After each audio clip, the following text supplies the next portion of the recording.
Thank you. Today we're going to work with we are going to start with the foundations.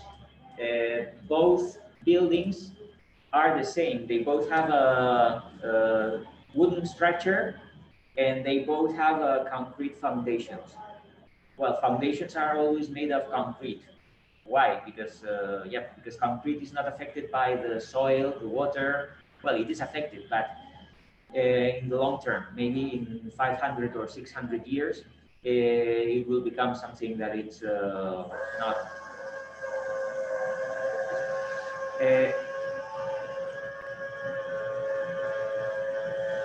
What is it? Is the plotter or is the intelligent window?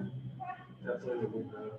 It's a window, yeah. So we have an intelligent window. This and we enhance natural ventilation, and now it is closing because it was open. Okay, great. Oh, there's another issue that sometimes you email me with. Look at this. If you have these marks inside the building, probably if you are taking the west elevation, you won't see the west elevation because this elevation mark is within the building. So make sure that you select this and you move it out of the building. When we are working with large buildings, we have to do that. And where is the south? I don't know, maybe it's lost. But make sure that this elevation mark is always out of the building so that when we are clicking on the right, east, north, west, or south elevation, we see the building. Sometimes you have this mark here and you click the west, the north elevation and you don't see anything and you panic and where's my so it has been, and there's always something. Look at this. So we have to, I don't know, probably you know that, but I think one of you emailed me this weekend with this issue. When you click on this mark, you have this line. Okay, if you accidentally move this, that means that you are looking from this line to the right. Okay, so make sure that both things, the mark and this line, are on the same position. So we are looking rightwards, and this is the line that starts. Yeah, so if we place this line somewhere here, we don't see this elevation. We see as of this line. Probably you know that, but sometimes Revit. Okay, so make sure that both the mark and the line, and you only see the line when you click on the mark.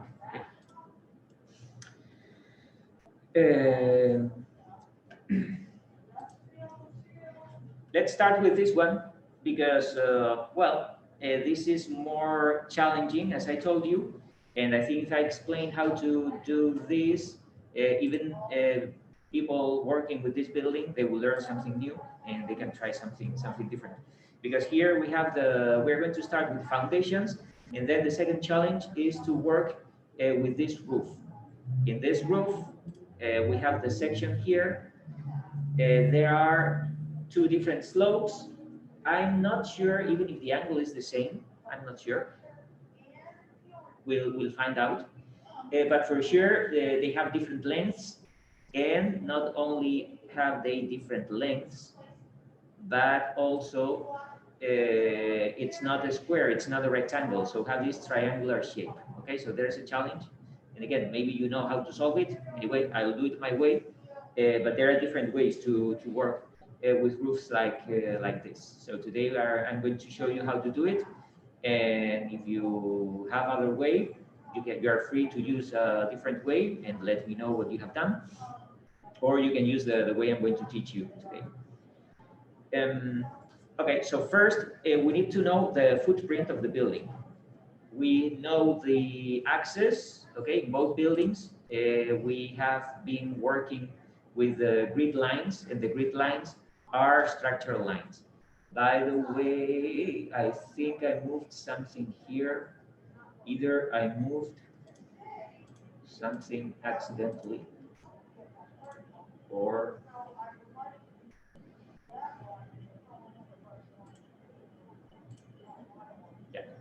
Okay, so this grid line has to match this wall and these columns in the middle, and then this wall here. I'm not, so look at this, it's, we're not being accurate here, so I don't mind that this is not exactly in the middle of this green or this black wall or whatever this is. But just make sure that this distance should be the same as this one, and we have to make sure that all distances are the same between these grids. I think it's so let's define the footprint. In this case, the footprint, it's easy. Well, we have the footprint of the roof. So this is a projection line because we have an overhang here and we have another overhang there. I think the first decision is to, yeah, I know this.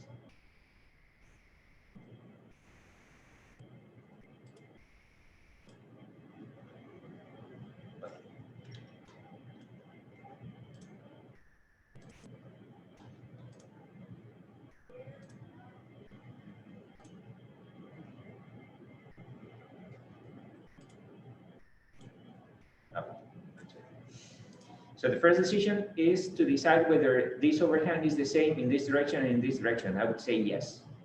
In this case, we have, again, we have an overhang here, and there will be another overhang here. Is this the same distance? And I would say yes as well, but I don't mind. You see that this projection line is the roof line, and then the footprint, the real footprint of the floor, is this one. So we have here two different footprints, the roof and the floor. In this, we have the same, yes, so this is the floor and this is the roof. So we have two different footprints. Now we are going to work with the floor itself, with the floor slab. And this is the grid line, and grid lines are always matching with the structure. Okay, so grid lines are always in the middle of a structural element. But the floor, as you can see, is outwards. And it's outwards here, and there, and here. Well, here it's even because there is no structural element here. This is just this is another overhang as well. So let's look at the building. Okay, so we have this overhang, and yeah, so there is no column here or no structural element here. And as you can see, these foundation walls, they have this shape. Okay, so let's do it. But I think first we have to insert the section. So I took this section, I opened Photoshop, and then I have the section somewhere. Okay, so now I'm going to insert this section on one of the elevations of my drawing. So we have to do this with both the projects. We have to find the section. In this project, we do have a section. Well, we have many of them. So you have to select, this is the most detailed one. So I would choose this one. In this building, we only have a section. So I'm going to insert this on our elevation. Where is the elevation?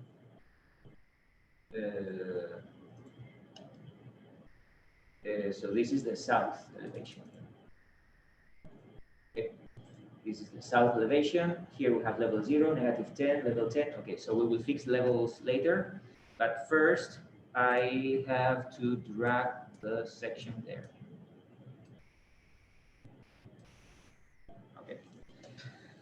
And why don't I see here any grid lines? Why? Are they hidden? No, they are not. Are they hidden in visibility graphics? Apparently, we have lines here. Okay, apparently they are not hidden. Why are they hidden? I don't know, because Revit has decided that we can't see these grid lines now. What can we do? Well, the first thing we can do is to work with the right file. Okay, because I'm inserting the section in this. Okay, going to close it. And I'm going to work with this one. I will open the south elevation here. And yeah, we don't see the, I think it was the same file, but I want to make sure. So what can we do? If grid lines don't show up in different levels, because in level 0, we all have these, we have all these grid lines. What about level 20? We have them. And level 10, okay, because here we do have this scope box. But here there's a gap, and here we have this. Okay, probably in this south elevation, we don't see the scope box. Fernando, are we also supposed to insert that picture into the file? We are supposed to insert this picture in the south elevation of this file, yes. Where do I get the picture? The picture, well, I can, you have this PowerPoint on Canvas. Oh, okay, gotcha. It's, yeah. Yeah, so those are the plans, and yeah, so this PowerPoint, okay, on this PowerPoint, we have the picture. And then what I have done is to copy the picture. I have already loaded Photoshop here.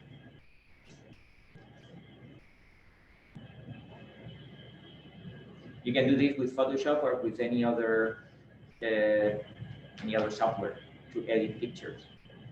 But I remind you of your free access to the Adobe Suite. Okay, so you, as a Keene State College student, you have free access to Adobe. You sign in with your Keene State email, and then you can, I have just done it here, and you can work with all this software with the Adobe Suite.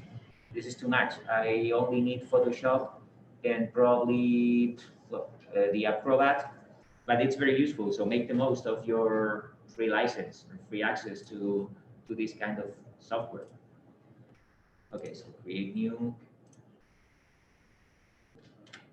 I copy this, I crop the picture.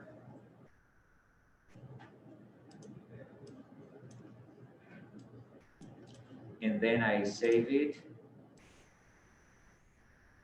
as JPEG, and this is the section, okay?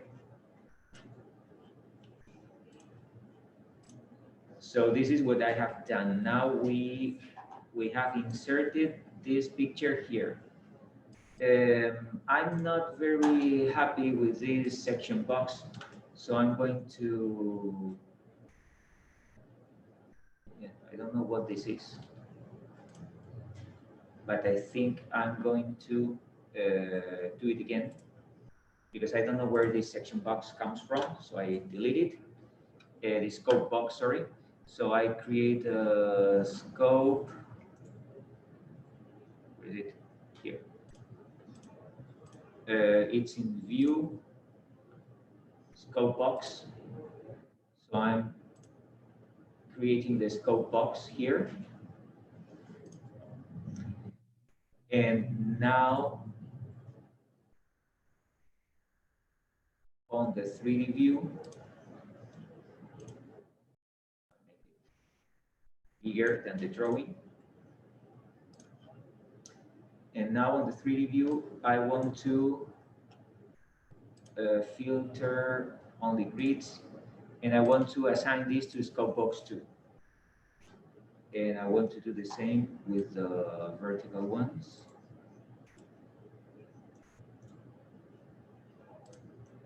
Select just the grids. And I want to assign this to scope box 2.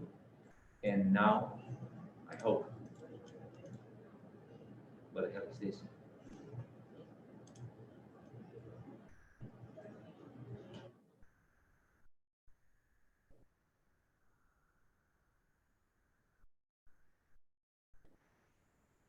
I should be seeing this scope box 2.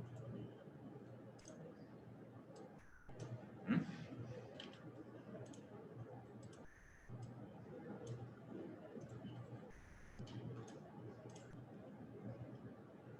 Weird.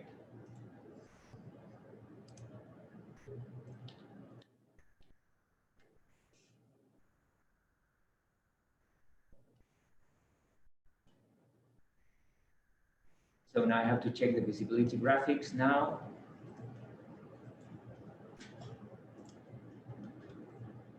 Check lines.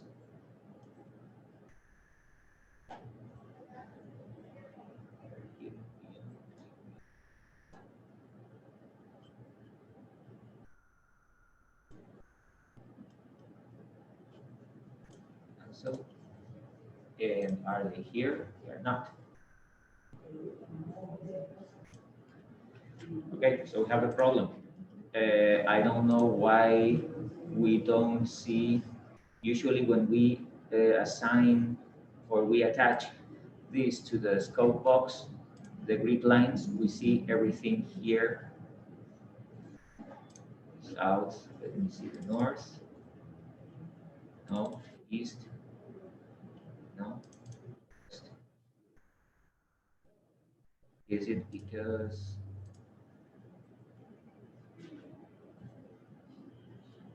we don't have the view?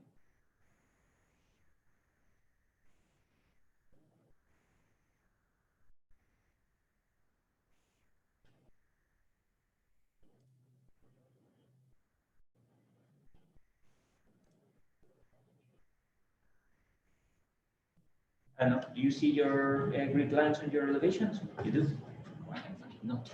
Are you working with 2020 or 2021? 2021. 2021. Well, we should be looking at this, but apparently they are not. On the south elevation, all I can see is 0 through 10.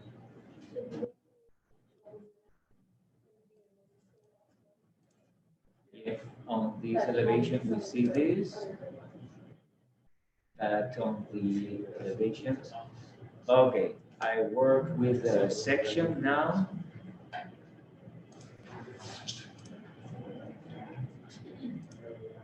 I will extend. That's another thing that probably you know. Sometimes you don't see, if you create a section, you don't see the building. We have this box, so we can extend this so that we see everything that it's within this box in our section. So let me see if we can see this on section 1. Yeah. Okay. So here we see the grid lines. So instead of working with the south elevation, I'm going to work with the section. Why doesn't appear the grid line in the elevations? I don't know, I'll find out. Okay, this is the scope box. And as you can see, the grid lines are attached to the scope box. So if you make it bigger, or it's never out of the scope box, the grid lines. And what about the levels?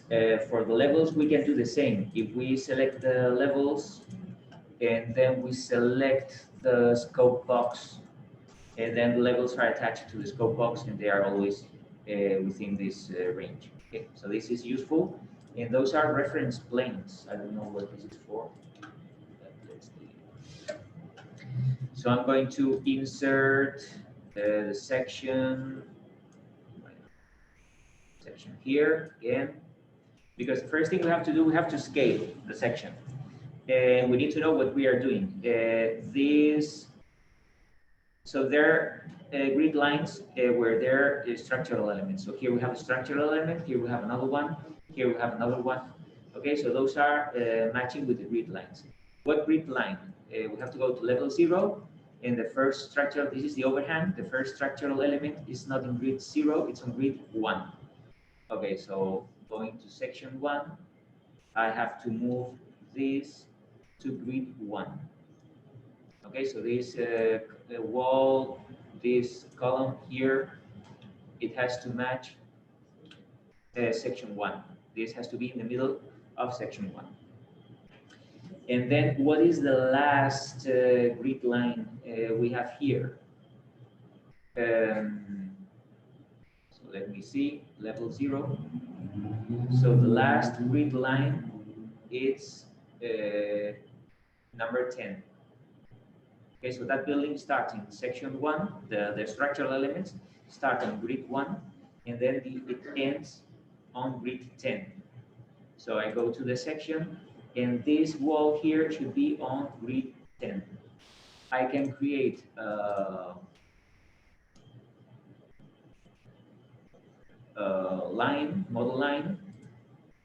I have to select one of the letters, let's say grid A.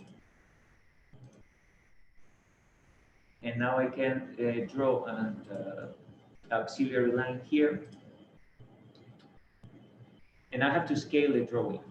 I select this, I click scale, use it, scale. This is the first point, and then this point has to be on grid 10. There we go. And now I can delete this auxiliary line. Okay. So now this is matching. So this is my structure now. And even though these lines are not matching exactly, I don't mind. Well, maybe I can make it a little smaller. I can scale again and bring this here.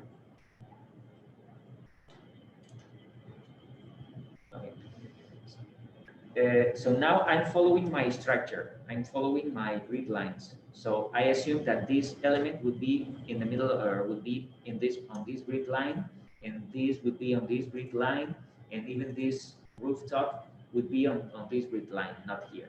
Okay. So now you're creating your drawing. You are not tracing the building. You are just creating your drawing. And now we need to talk about the levels. So this is level 0. So we are going to work with level 0 here. So the top of that slab is level 0 to me. This top. And now we have to work with the foundation level. So this is level -10. Apparently, we can move this downwards. How much?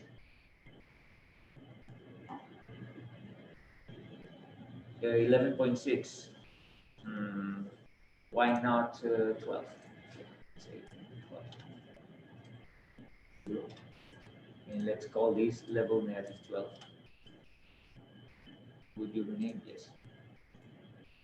So this floor is at level -12, and although it seems a little higher and it seems a little lower, I don't mind. So this is my floor level.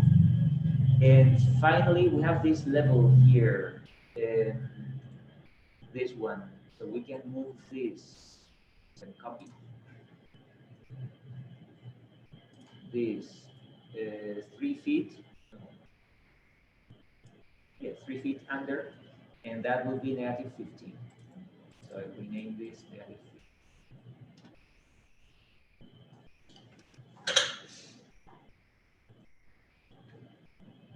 Okay, and then here I've got this level. Okay, I can assume that this is level 20. This is level 10. Yeah, because this staircase, it's for, yeah, it's not a living space. It's just a mechanical space to fix this weight that eventually is responsible for bringing this car to that place.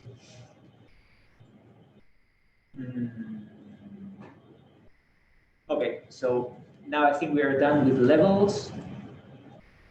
Probably we will need one more to create like a roof level. And this is level 52.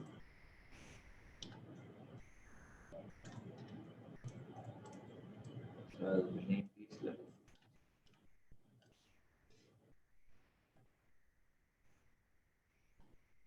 And there you go.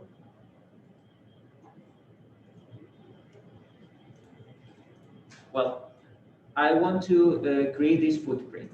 Okay, so this footprint for me, it doesn't end here. So it will be related to this grid line because this is related to this. Okay, so I told you that I'm not tracing, but I can find out something interesting here. You see that there is like a double wall. Why do we have this double wall? Well, I'm going to explain it because that belongs to the structural field. Buildings, especially buildings that are bigger than single-family houses. For example, this building, the TDS building, we have joints between the structural elements. Sometimes, I mean, in this case, we have two parts in this building. This is for the mechanical room, and probably the weight of all these elements is much heavier than the weight of the things that we can have here. This is for people, this is for machines, apparently. And that's why they have decided that we split the building into here. And we split the building with two different structural elements, with these two walls, and we have a joist in the middle. And this joist, it's something that, so these two buildings, they are under the same roof, but they have two different structural elements. Why? I'm going to just explain it quickly, especially in buildings in which we have two different uses, or in buildings in which we have two different heights, like this. So imagine that we have a building like this. We have a part which is like 10 different floors, and this has only 3. I will make it more saturated. When it comes to the foundations, the weight of this building is much heavier than the weight of this building. We all understand that. Okay. So how does the soil respond to that weight? If we don't have a difference, imagine that we have a foundation that is continuous like this.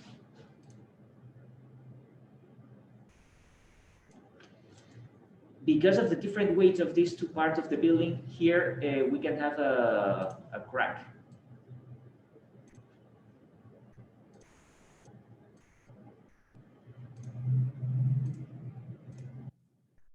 Okay, so something wrong might be here. So what can we do? We can just separate the foundation elements. We have foundations for this, and we have a different foundation for this. And we do have a gap. So we have a gap here, and we do have a gap in the building. Then I can use the same roof for the building.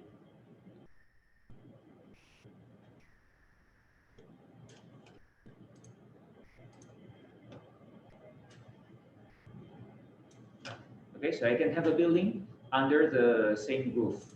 So I make it thicker.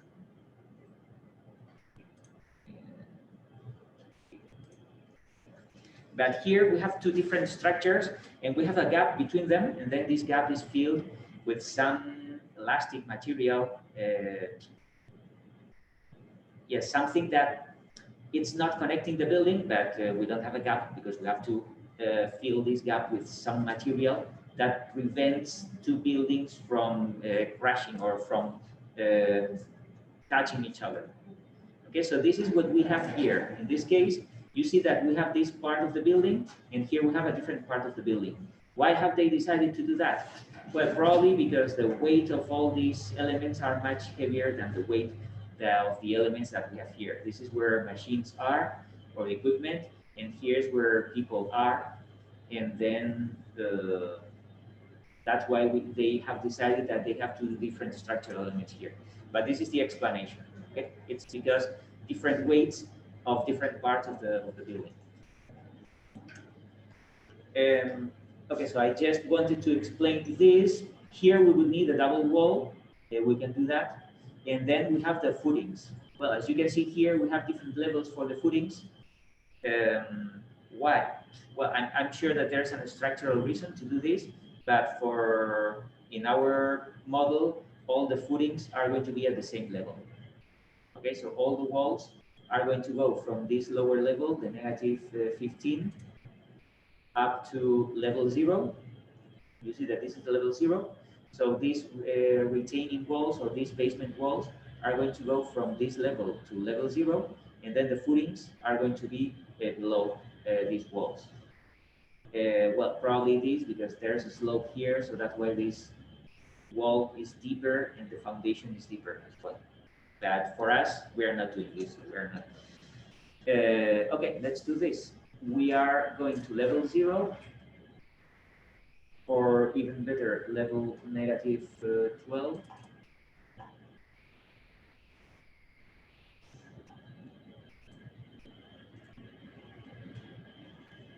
No, I want to go to level negative 15. So I see the view, plan, floor plan, negative 15.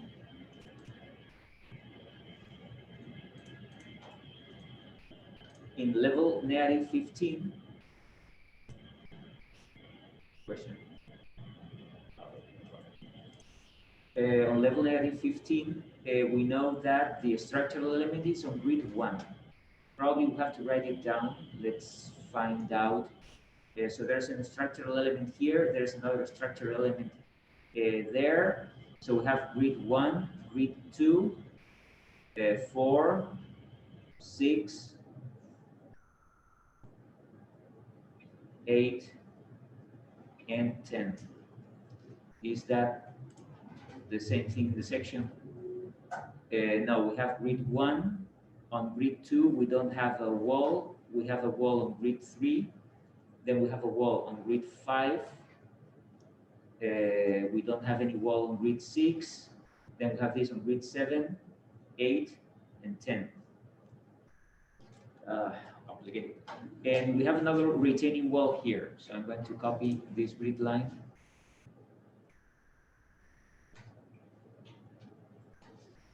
Here. And I'll call this, if it's between 1 and 2, I will call this 11. Okay, so let's start with these two retaining walls, this one and that one. They are on grid 1 and on grid 11.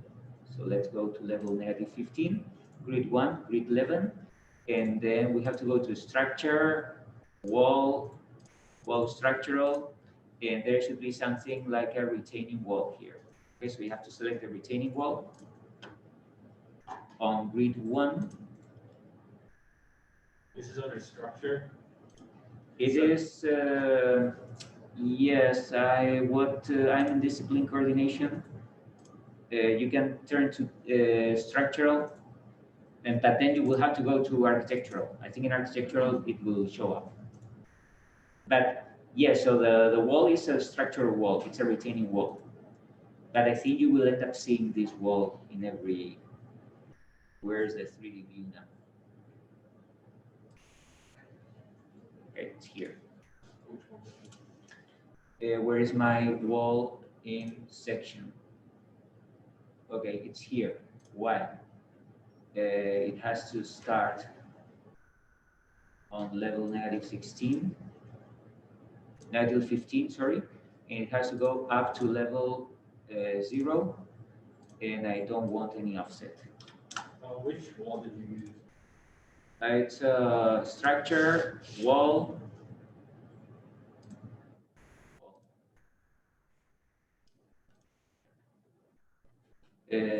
Level, wall, structural wall, and then the last one, retaining wall. This is, if you edit type, it's just a concrete wall, concrete cast in place, and it's around a foot. It's 11 feet, and yeah, this is the typical retaining wall. It's a foot concrete wall.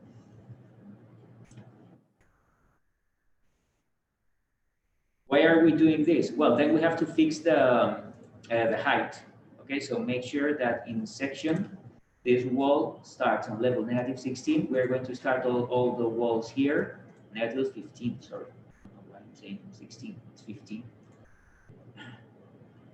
And now we can copy this one here. Why are we doing this? Well, there's a reason for that. If I click here, wall structural foundation, I click on the wall and I click on the wall, and the foundation should show up. Yes, you see that we have foundations here.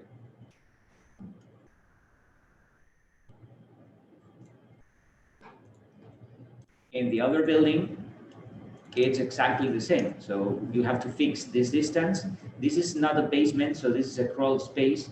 So this distance might be 3 to 4 feet. Okay, but you see that there is a wall here. There are retaining walls here and there and here. And you can place these footings at the same level as this one, but there's a crawl space here, and then this can be 3 to 4 feet. I don't mind, but this is not a basement. People are taller than this space here.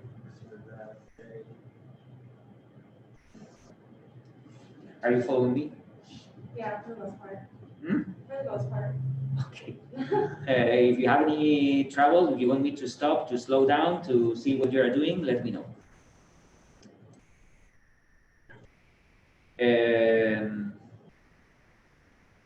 Okay, we are working with these two walls on the 3D view.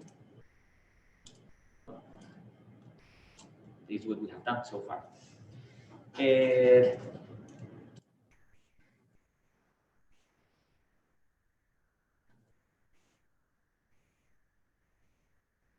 But now the floor, we have this shape, this T shape, and this is what we are going to do now.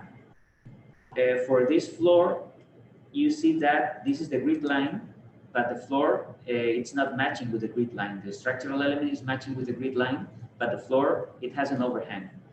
An overhang that it's very little, it can be a foot or maybe 2 feet, we'll find out. But anyway, I'm going to trace the floor now. So I'm going to work with architecture, floor. No, I'm going to use a structural floor. Yeah, I feel like using structural floors. And what kind of structural floors do we have? We have metal decks. Metal decks are better for metal or steel structures. So I would use one of these two generic floors. Either the field one. 400 millimeters, this is 40. Yeah, this is a foot. Let's find out. Edit type, edit structure. Yeah, this is a foot and 3 inches, 3 to 4 inches. And here we have the structure. We don't have a material. Okay, fine. And now let's trace with boundary. So let's select the grid lines so far.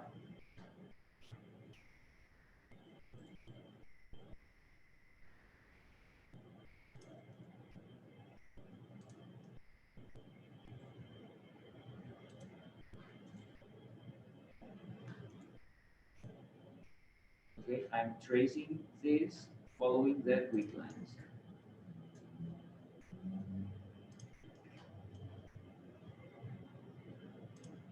There you go. But now we have to work with this overhang. So I'm going to work with offset.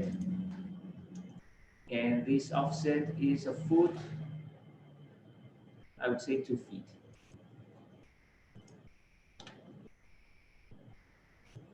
Okay, so it's matching this distance. Here we don't have this overhang, so this line is fine. So I don't want to extend this beyond. But here, yeah, I think 2 feet might be enough. And here, yeah, do it well. Here, I'm not extending this line. I'm extending this, this, and this. And now I have to delete the lines that belong to the grid because this is not the footprint of the building. This is, okay. And this, this,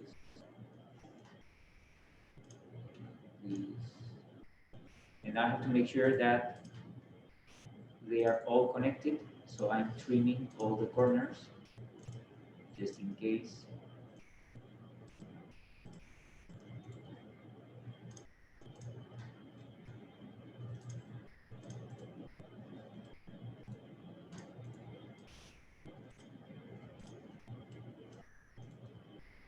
I think now, yeah, all the corners are connected. So I click OK. The structure floor span direction is not specified. Okay, apparently we have to specify the span direction. Why? Well, no. Let's say that this is the direction of the span. Yeah, let's say that. And click OK. And I want to save the project. Yes.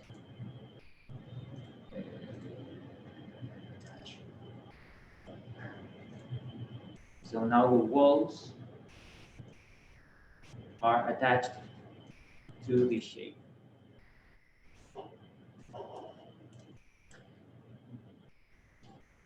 And this is the foundation wall here.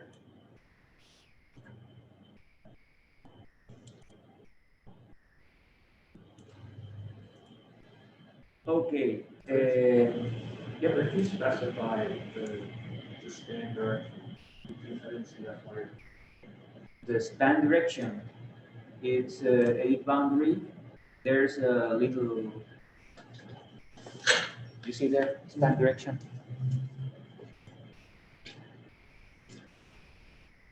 But this is the first time I see this span direction, so maybe in other versions of Revit, it doesn't exist.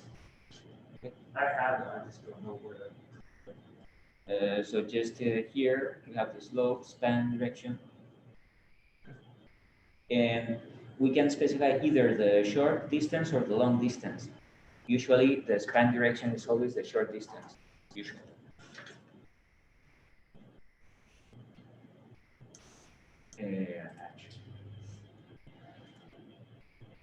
Okay, so this is the first floor, and we just have the first floor and two retaining walls. But those retaining walls, as you have seen in this nice picture, they are not regular retaining walls. So they have like, okay, so we can try to do this. Well, those are the small details that make great architects great architects. Okay, so if a regular architect like me, I would have decided, okay, a straight wall, but it's not straight. We have this shape, and it's not tilted. They have these steps. Ah, okay, let's do it. So I think we can work with the left, and I'll show you what happens now. So I'm going to select this. I'm going to select this wall, and then I can edit profile.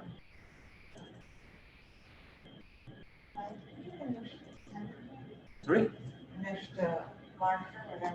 Oh, there's only one. You want it? No. Okay.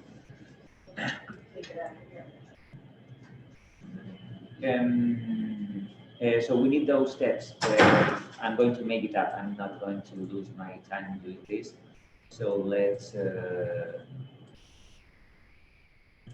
yeah, let's copy this.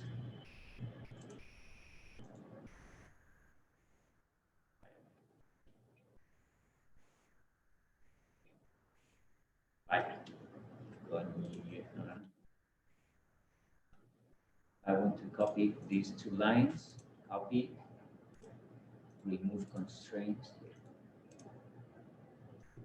And now copy multiple.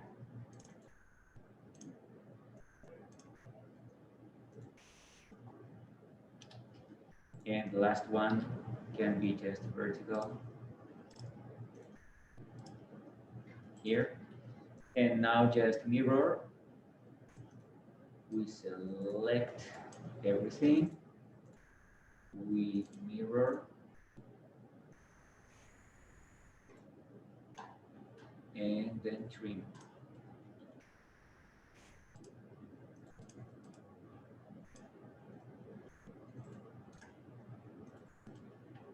And here, trim.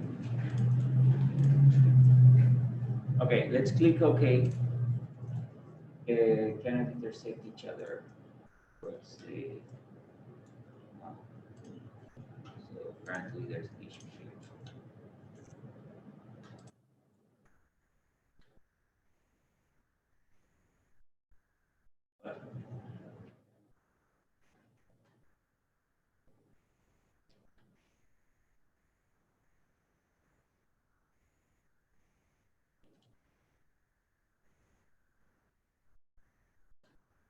Intersect this.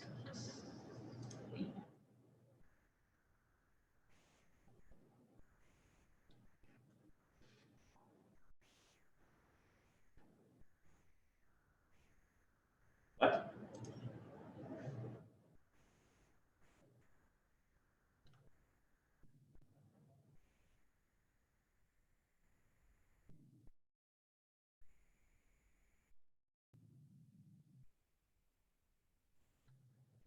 So look at this, it's terrible, but this is what happens. It has created like footings here. Okay, so this is not acceptable. So this is not the way we can create the footings. Okay, so we have to think of something different because these kind of footings are not acceptable. So we have footings when the wall is in contact with the soil itself, but we cannot have footings here floating in the middle of the air. Okay, you want me to do it again or you get it?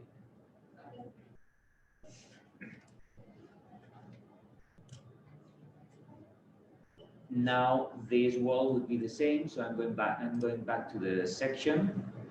And what can we do for the footings? I can make it up, so I can always use architecture, component, model in place. And is there something like footings here? No, there is not. But I'm sure structural foundations. Okay, so there are structural foundations. We can click OK. And we can create extrusion and just a rectangle. And center, make sure that we center this rectangle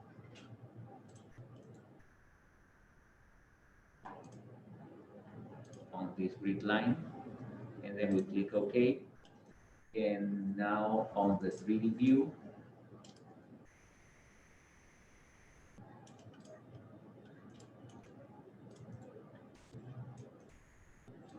we have to start here. And we have to end there. So this is a footing. Now finish model. Okay. We can delete that footing and that wall, and then we can copy this one on the section view. I copy everything on this view.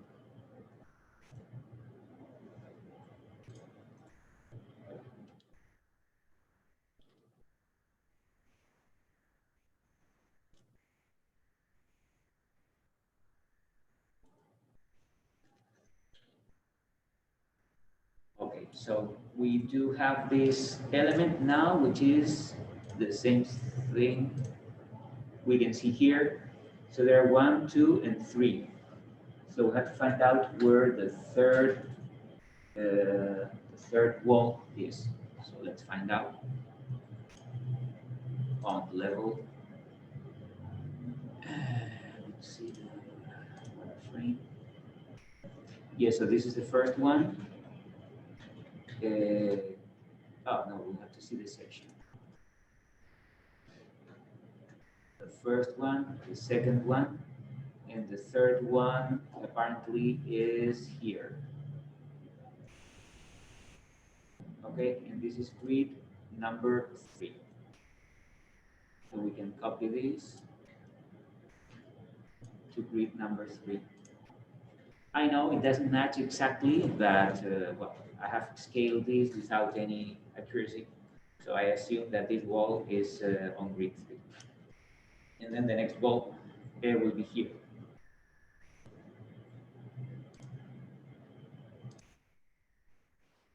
Okay, so now we do have the 3 walls, or the 3 walls that we can see here. 1, 2, 3. And I think the span between these two is shorter than the span between them. Yeah, so I think it works.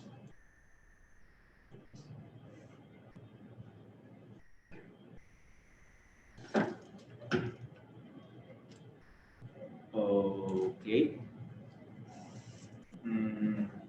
What would be next? I want to see other pictures because, yeah, look at this. We have all these walls with those steps only here on this element. Here we have something different. Okay, so here we have just retaining walls, and they are straight and they don't have this kind of crazy things. So underneath this element where the cars are, we can just trace these concrete walls. On level 0, yeah. So I think we can trace these walls all around this element here.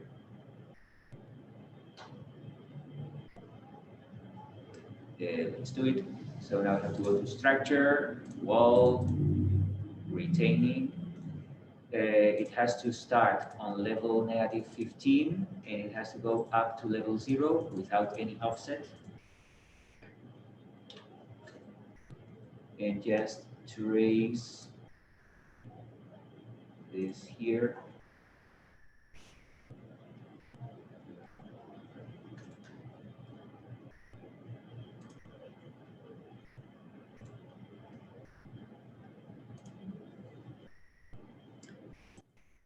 On the 3D view. And for this wall, I think we can use the footings.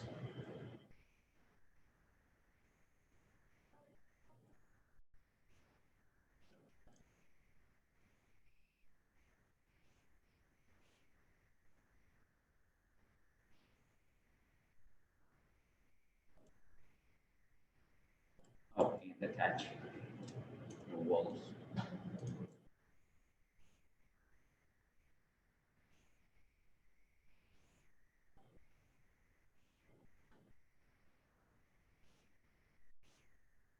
Attach the walls to the top.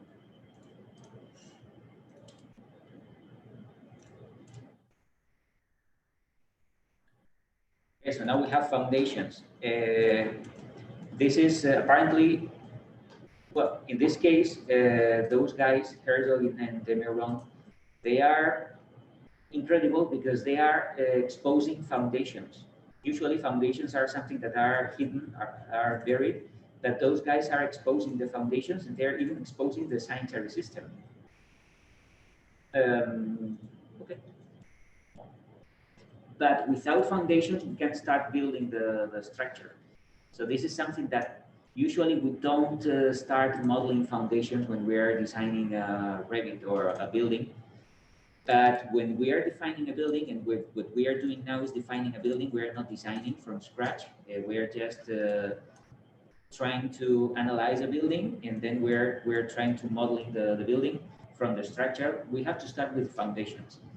I'm not doing this because foundations of this building are much easier. Okay, so you see that we have these grid lines. We have the grid line 1, 2, 3, and 4, and we just have retaining walls and foundations and footings.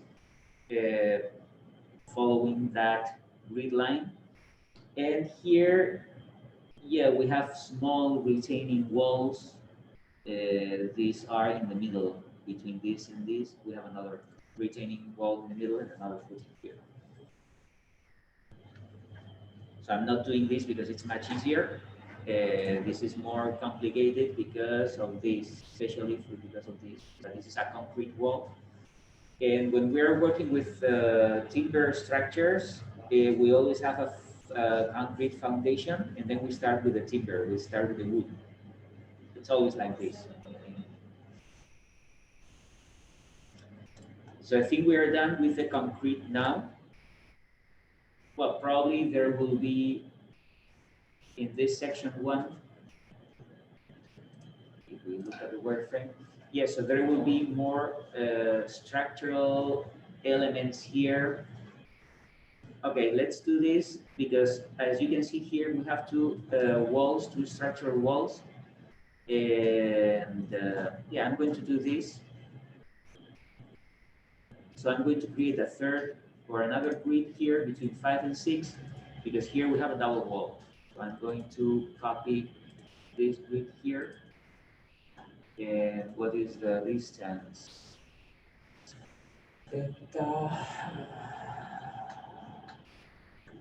Let's say a foot and 5 inches.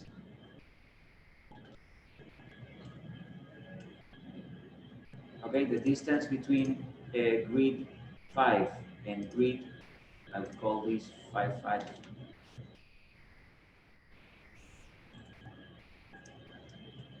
Okay, between grid 5 and grid 6, we have this grid, and the distance between these two is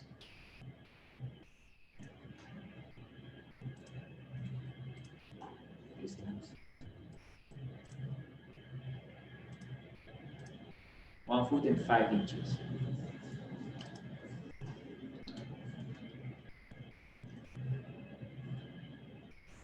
And now I can, well, I'm not going to copy this wall because this wall is, we have that steps and we don't have this here.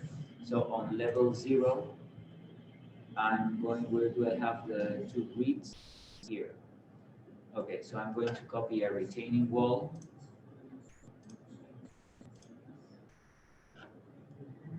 On this grid.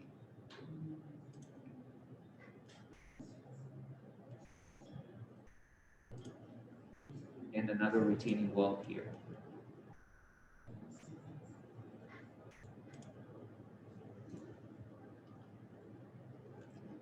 So you see that we have two retaining walls and we have a gap. Oh, I didn't change. It's from level to level 0. Okay. Let's see on the 3D view.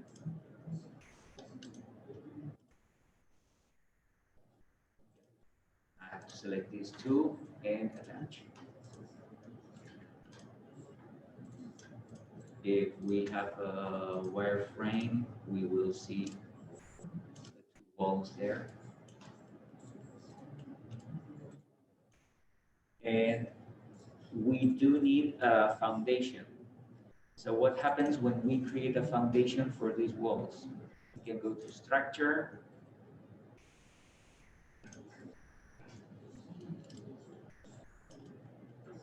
And structure, wall foundation.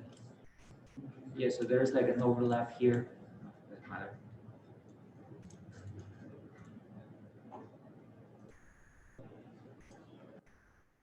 Yeah, so there's an overlap, but make sure that both walls have two different foundations. And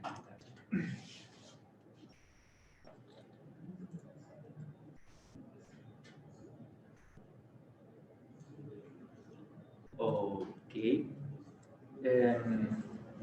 Now we have to work with the openings because here we have a staircase, here we have this shaft. So those are openings on our floor. So we can analyze level 0 and we see that there will be staircases. So here we have a staircase, here we have a different staircase, another one, and here we have more staircases, and this is the shaft. Okay, so let's open.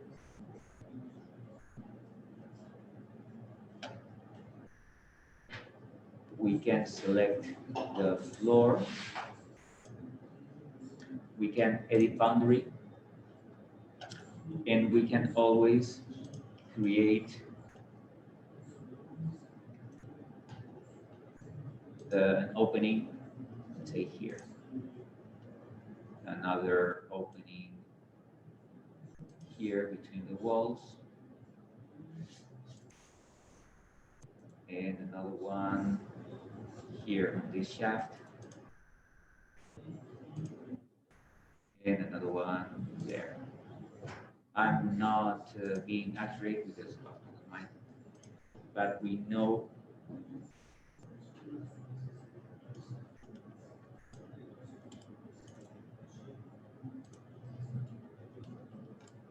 that there will be openings here, and then we will insert staircases somewhere.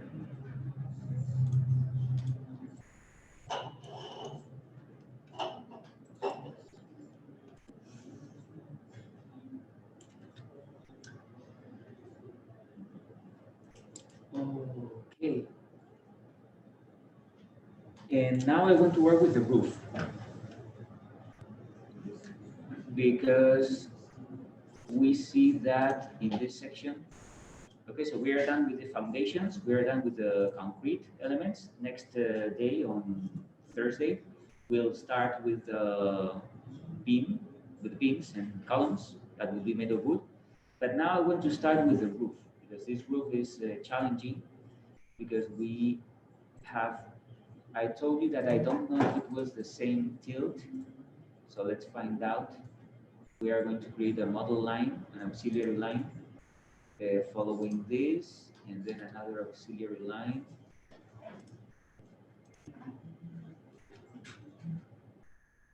Like this. And now I can annotate, use the angular dimension. So this angle is 20, and this angle is 21. Yeah, I think we can say that it's the same angle. So if we want to make it the same angle, let's stick to 20. I'm going to delete this line, and I'm going to mirror. Oh, but okay, now this is interesting, because now the top of my roof is going to be this grid line. So I'm going to extend this auxiliary green line up to this point, and now I'm going to mirror.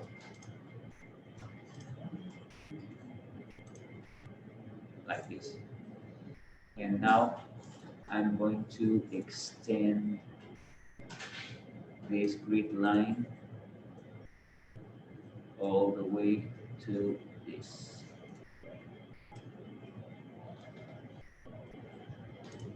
Okay, I'm not tracing, I'm doing something different. Okay, if this point doesn't match with the grid line, I can either change my grid line to this point, or I can change the design. I have decided to change the design, because all these beams now will be in the middle of this grid line, and the roof will be on this grid line as well.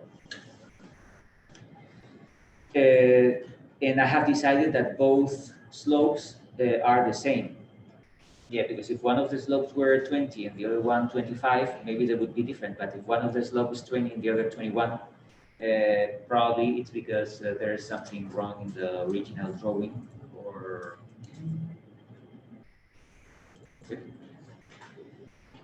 so now what would we do? Okay, I don't know, and maybe you know, would you know how to do this? A roof with two slopes with two different lengths, and in plan with this shape. Massive inside, maybe. Hmm? You go to the massive inside. Massing and site. Place the mass. Like we did the roof on the basketball court, the overhang roof. Yeah. So there's always different ways to do the same thing. Massing inside, I would use massing inside only if I don't know what to do. I will use massing inside.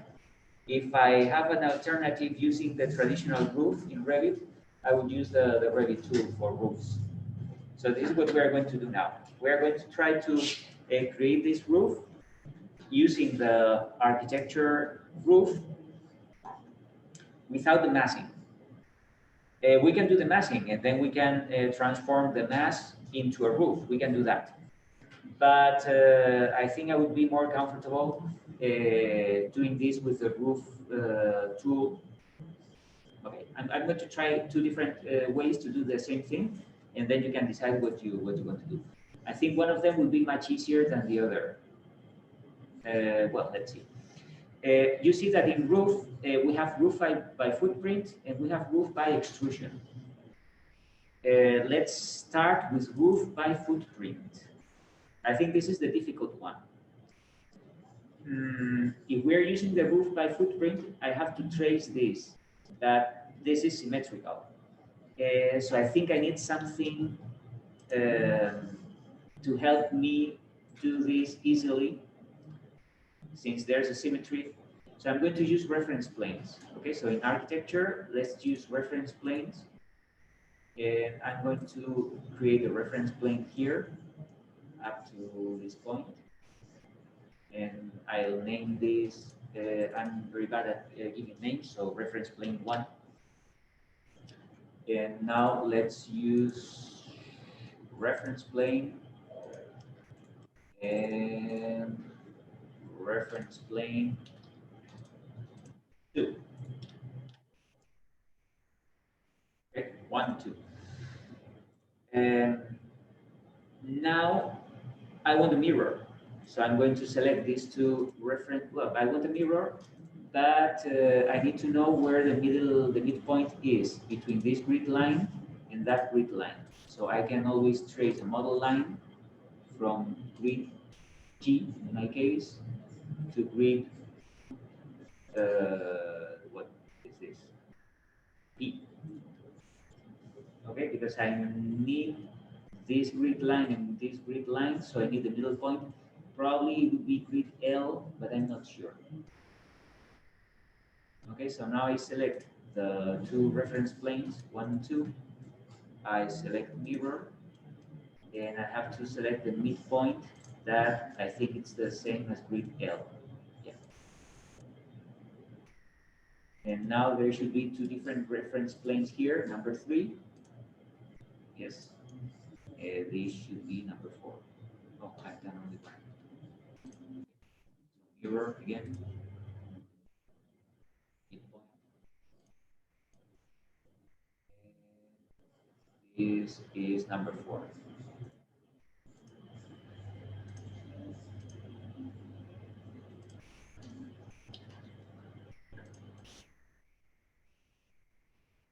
Okay, so this is reference plane number 4, number 3, number 2, number 1. And now I'm going to trace the roof. So I'm going to select roof by footprint, and let's trace it. This is the intersection between the grid line and the reference plane. So I do this, and there's another intersection here.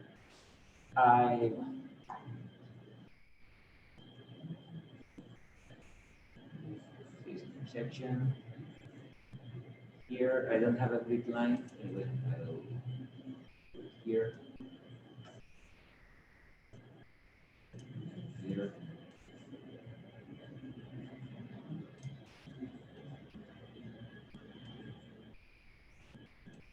There. Now I select, and well, it should be something terrible. Oh. Yeah, sorry. Why? Because I have to edit the footprint, and these elements do not define slope. What about now? Huh. Okay, this is not what we want. Look at this reference line here. That's why I've done this. And look at this elevation now. So it doesn't have anything to do with this.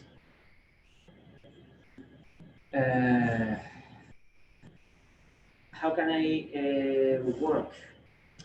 I know, I told you that this is the difficult one. So I think I would decide the other one, but let's try to finish this. You see that this point doesn't have to start here. So the elevation of this point is much lower than the elevation at this point. And I think we would need like another 2 levels. So I'm going to copy this level here.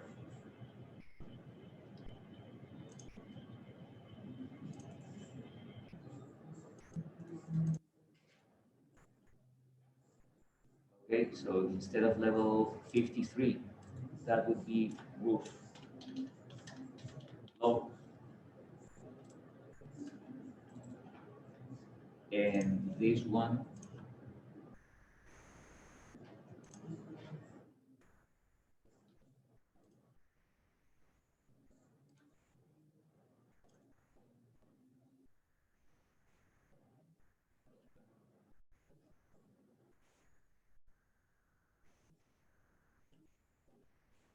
okay, this would be roof.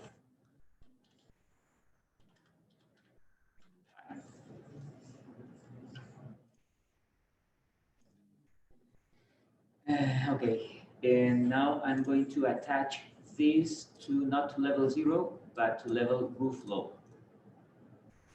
Okay, we're getting better. At least we start on the same point. Yep. But what about this? No, this is not starting on the same point. And what is the distance between these 2 levels? So let's find out. Oh, I can't annotate because we are, okay, so let's go to the section. And what is the distance between level roof low and roof high?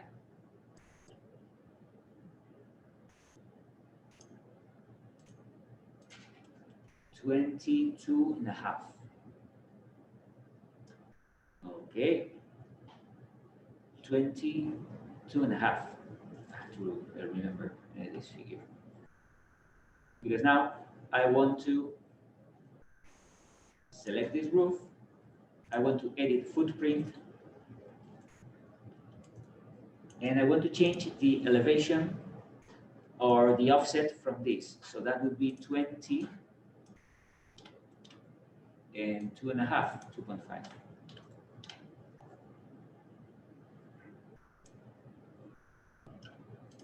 Okay, so now let's open the front view.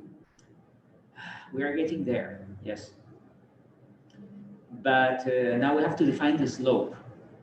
Okay, so the slope, this slope is not as steep as this one. So now I can define the slope. This is 30 degrees, and I think it was 20. Okay.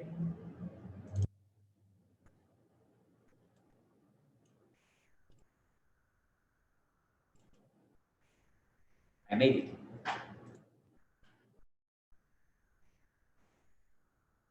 It's difficult. I mean, it's not.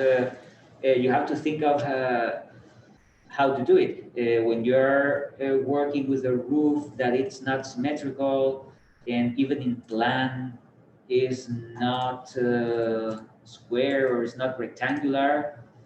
So you have to figure out how to do it. But now I think it's a good approach. How did you make it so the climax of the roof that we made matched the climax of the reference plane on the You mean this one? How I did it, or? Yeah, I just didn't see how you made it so the peak of the roof that we Well, just made. it's about, you have to understand the process.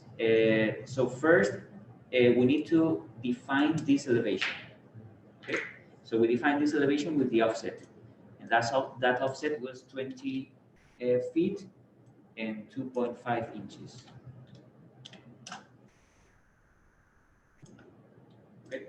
So now if we look at the section, both roofs start at the same level. Probably it's not extreme. Okay, so we can extend this a little. Can we do that? Edit by footprint. I can do it with that. I'm not going to do it. But now you want to adjust this point to this point. This is what you're asking now. Yeah. You can do this with the slope.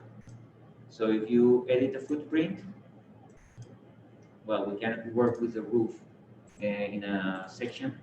But if you remember, the slope of this green line was 20 degrees, this angle. So if we work with the slope of this roof, the slope has to be 20 degrees. And now it matches automatically. So you don't have to almost, kind of. So in theory, this is the line and this is the roof. Yeah, so I'm not happy with this because it's not matching with this grid line exactly. This is because we have started this here. I think if we want to do it even better, if we edit the footprint and we extend this up to this point, will it look better? Yep. Now start, yeah, kind of, not extremely accurate. But I think it's a good approach. So we start almost in the same place, we finish almost in the same place, and this top of the roof is almost here on this grid line. Okay. Now we can work with this roof. I'm working with a generic roof, but the goal now we need to define the same detail that you have already defined here, one of those details. Okay, so we need to create like a plywood, then the vapor barrier, then the rigid insulation, then the waterproof, then the zinc or the metallic finish. Okay, so now we have to define this roof. But we are just working with Revit and we're working with geometry. Okay, so by doing this, I think it's complicated, but we made it. It's good enough. We have adapted a roof by footprint to this shape, and well, it's. But I think there's an easiest way to do this. So I'm going to delete this roof,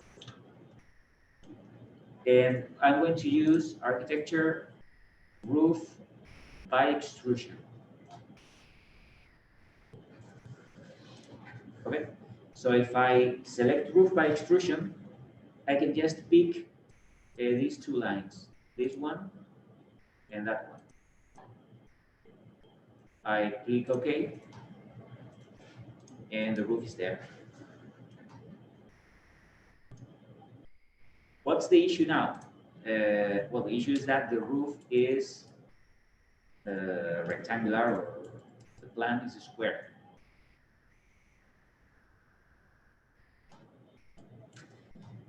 Okay, now the only thing is I need to see the reference planes. So I think if I attach the reference planes to the scope box, I think we can see all these planes even in the, no, okay. But I can see view, I need level 52. On level 52, I do see the reference planes, but I don't see the roof. I have to go to view range and probably go unlimited and unlimited and apply Now I see the roof here.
Let's extend this.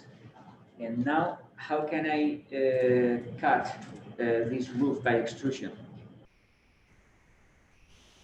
So I have to extend this beyond this plane because I need to intersect this roof to this and then this plane here. So I can use an opening, a vertical opening. Yeah, I think working with this, it will work. So I'm going to use a vertical opening and I'm going to trace this plane. So first until this intersection, then here, and then I can go up. And now I got 3. Click OK, and there you go.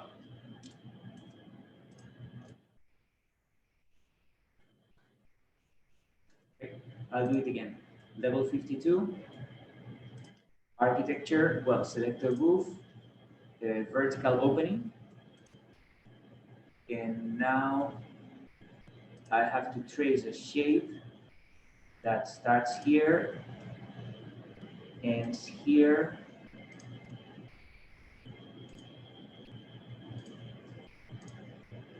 and I made it.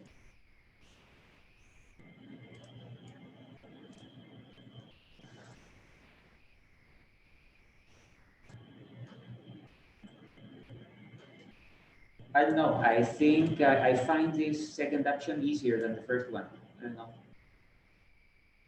your opinion, but I find this easier because I only have to create the rectangular roof and then I have to subtract this shape. With the other option, I have to do it by the footprint. So I have the right footprint, but then I have to adjust the different elevations of these two different elements. Then I have to adjust the slope by doing the roof by extrusion. I find it easier. I know.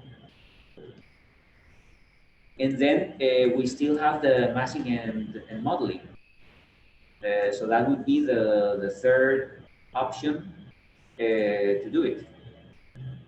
But I think using the roof is better. Well, with massing and modeling, or massing and site, then we can always define a roof by phase. I don't know, but I think this is better. And now the next step is to edit type, and then we have to define the roof. So there's a rigid insulation first. Rigid insulation. Then what is the thickness of the rigid insulation? Let's say 6 inches, just to start. Then we can insert above. We have the membrane layer, and the category can be the EPDM. And since this is a membrane layer, it doesn't have the thickness, then we can insert a finish. I don't think we have zinc. No, we don't. But we have aluminum. Aluminum is much more expensive, but in terms of waterproofing, and it's the same. That is can be 0.25, something very thin. And then underneath, we need to move it down. And I think there was an OSB. We don't have OSB, but we do have plywood. And what was the thickness of this plywood? I think it was 1 inch. Okay. We are not, well, I don't know why I have international units here. Could you go back to the thicknesses of the different layers? Sure.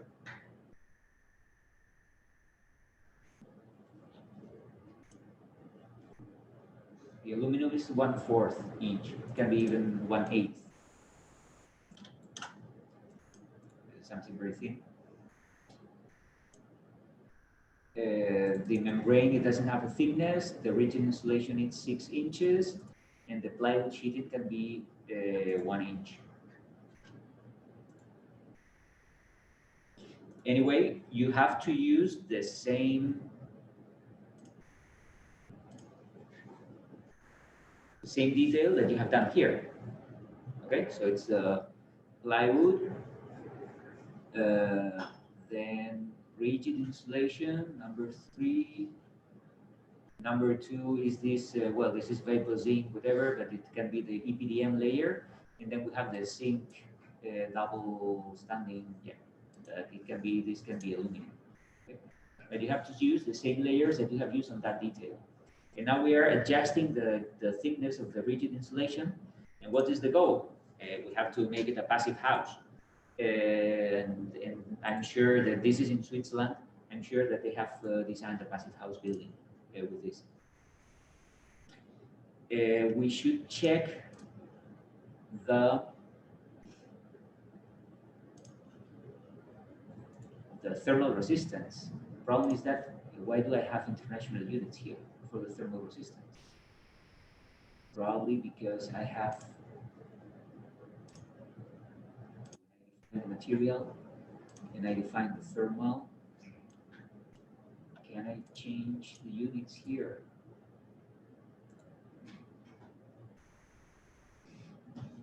Because here I have pounds,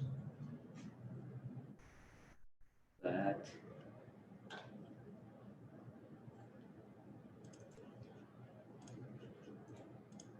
and if I go to manage project units, I do have square feet and all that stuff. I don't know why I have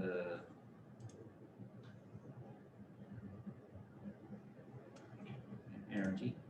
Oh, okay. In energy, I want to use British thermal units and heat transfer.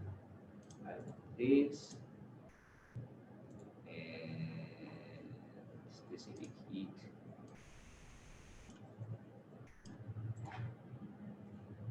And thermal conductivity.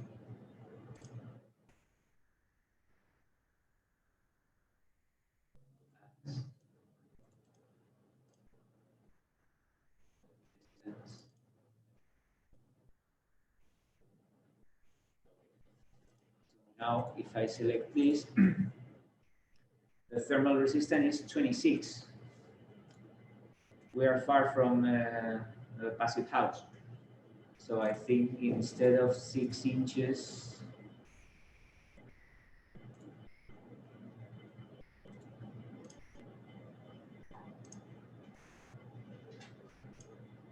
I'm going to need something heavier.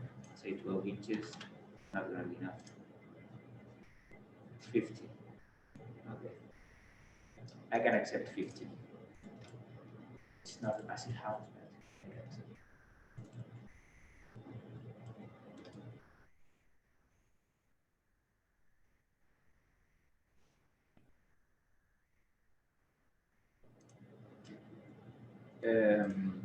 Well, I should have renamed this because now I